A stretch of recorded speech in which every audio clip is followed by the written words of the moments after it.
word was already about the abyss, I thought that it might be interesting to double down on it and to see another part of the abyss.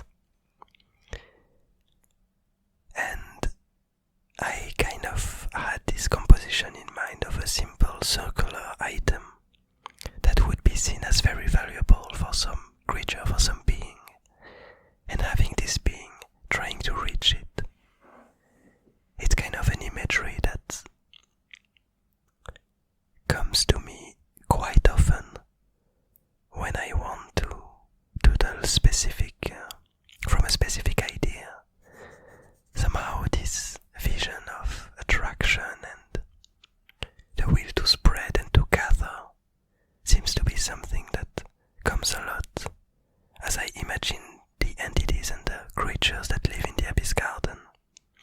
It seems to be a natural thing, for kind of a natural behavior for them to seek stuff, to seek things, to go further. Kind of a natural idea for them to spread and for them to change and for the environment of the Abyss Garden to evolve and mutate. And so here, what we see basically is this object in the middle of the screen that I actually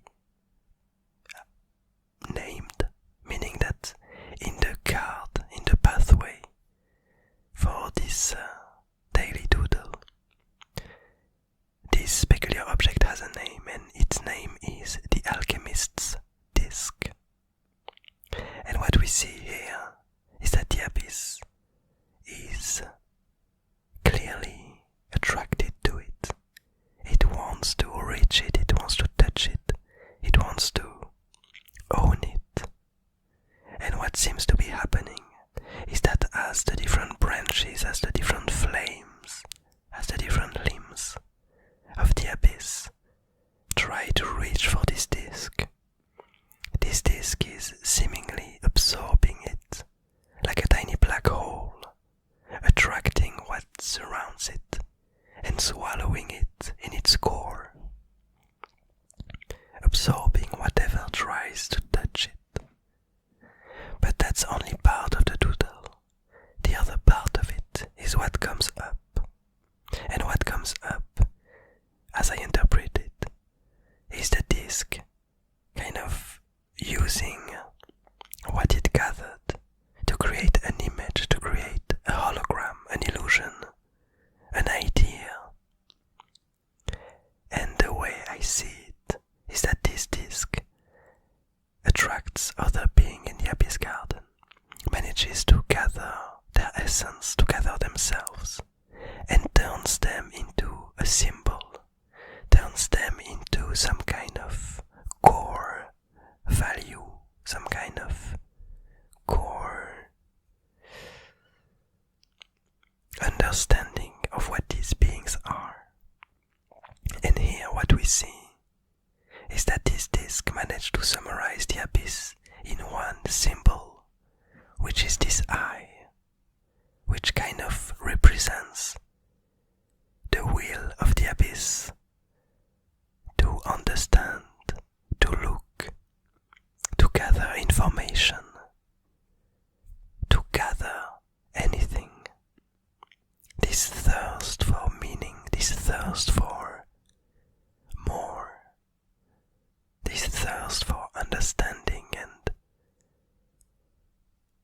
for gathering more knowledge, for gathering more knowledge, more information about their surroundings.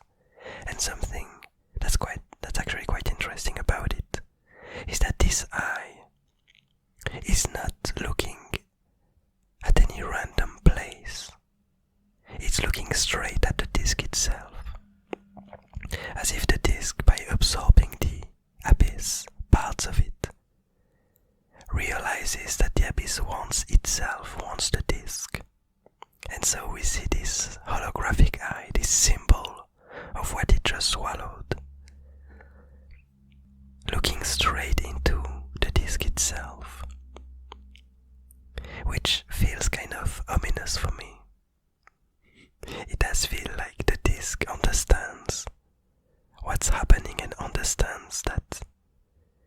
is really getting observed. It's really getting kind of threatened by the abyss. But as far as we could tell, it seems quite safe.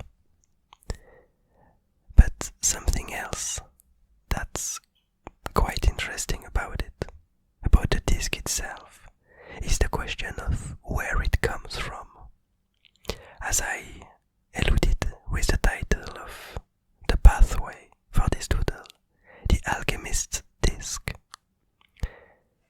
it does seem like this disc didn't emerge on its own, but was created by a character that either we've never seen, called the Alchemist, or a character that we've seen, but do not know that it is actually this alchemist.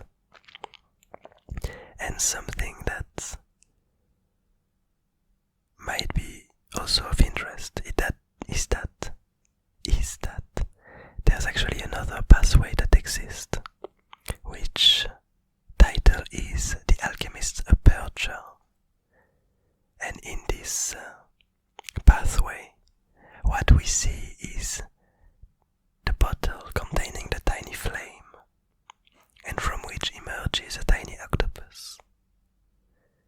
And so it does seem like this alchemist is also the one that managed to create this tiny flame inside the abyss garden, where fire and heat is something that's really unusual, that doesn't come up easily, that we almost never see.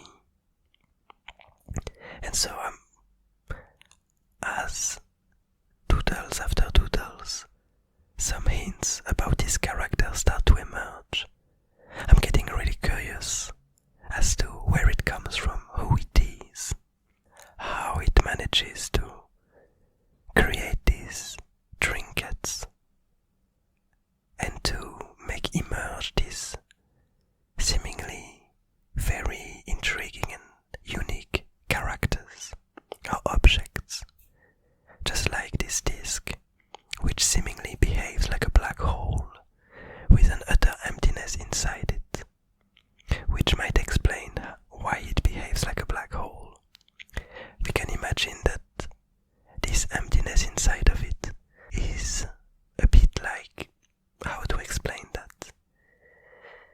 It's kind of this idea of pressure, in the sense that you could imagine that inside of this disc sits some kind of really pressurized emptiness, like a vacuum that's so intense that everything around it gets pulled into it, but it's too intense to be able to be filled. And so the alchemist somehow managed to create a layer around this vacuum, and so everything wants to get into it and to fill it up, but in the end only manages to gather in its surroundings, kind of furthering the disc, making it more dense around it, making its surrounding more dense. And somehow I really enjoy these ideas of how these trinkets, how they came to be, and how this alchemist managed to find his ideas and to create them, to make them exist in the abyss garden. I'm wondering when it comes from, if it was before the abyss ever came to this place, if it was in the time of the artifacts, if it's actually a new character that just randomly managed to do some intriguing experiments, if it's some kind of wizard creature, as we might have seen here and there. I really have no clue for the moment, but I'm looking forward to discover more about this mysterious character. But anyway, I hope you enjoyed this doodle.